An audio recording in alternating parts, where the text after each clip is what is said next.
Hi, I'm Linda. This is an introduction to a slow stitch book project that we're going to be doing over the year, and it's basically going to be done in a way that even if you have never embroidered before, you're going to be able to learn and follow along. A way of introducing people to the fun of embroidery. And if you have embroidered before but still want to come along on this adventure of a stitch book, that's fine. There'll be hints and ways for you to do things that a more experienced embroiderer may want to do. Okay, so the book's going to end up being about this size when we're finished. So it's going to be basically made of felt. I haven't got any of my felt here because I'm going to be hand making the felt and I haven't done that yet. With our embroidery actually being done on, in here I've got some linen fabric. Now if you don't want to use linen, you could also just use some cotton fabric. And we're going to make patches of stitches that we then sew onto the felt pages. Now if you're already an experienced embroiderer and you want to do something more in line with the slow stitching technique, you can put your linen straight onto your felt and do your embroidery that way. I have listed below a page layout for the first page so that you can have that all set up to sew directly onto your felt. However, if you're not an experienced embroiderer, I've devised a way for you to get a bit of experience using an embroidery hoop.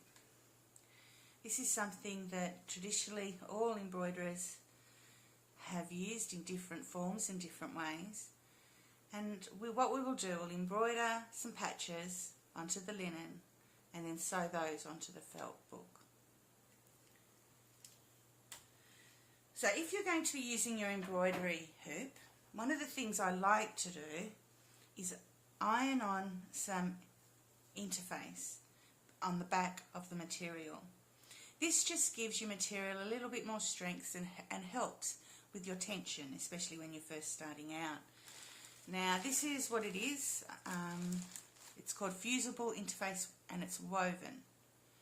So the fusible means that on one side it's got a sticky film, you'll be able to feel it, and that's the side that you put onto your material. Place a hot iron on following the instructions and it will stick. The woven means that it's nice and flexible. It's just like a piece of fabric. It is a piece of fabric with some glue on the back, rather than a more paper interfacing.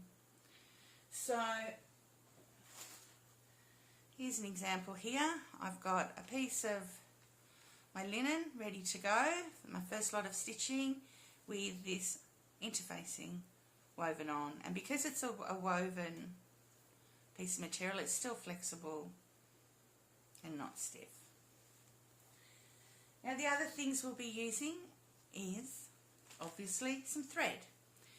Now because this is a project for beginners, I'm going with a nice thick thread that'll be easy for you to see and easy for you to work with.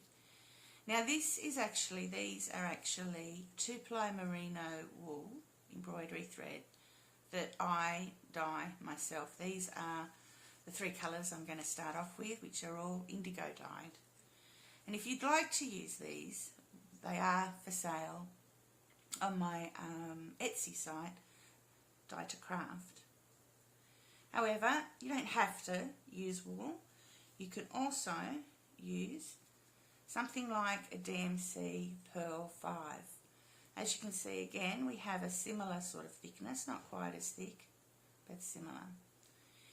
If you're a little bit more experienced and don't want to use something that thick, would like to use a thinner thread, you may need to just alter the patterns a little bit. So like for a patch, for example, where we're going to do straight stitch, the first patch we'll do, you might want to add some additional straight stitches in so it looks a little bit more full. Okay, so we've done the embroidery hoop, our material, our threads. Then of course you're going to need some embroidery scissors, and a marking pen. Now, because I am using the wool thread, I'm just going to use a fine point marker because I know this thread covers over that beautifully and I don't have any issues. If, however, you are using a thinner thread, you might want to get a water-soluble pen from a sewing shop that can be washed out later. So this is sort of the layout for the first page and an idea of what we're going to do over the next few weeks.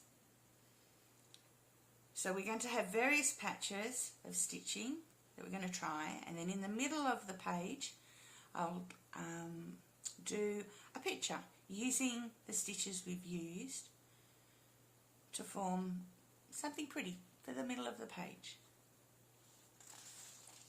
This is an example of the template. It's a template for the first video that I'll do, where we're going to be doing straight stitch, seed stitch and running stitch. And every week you'll get a pattern to fill out showing you what we're going to be using that day.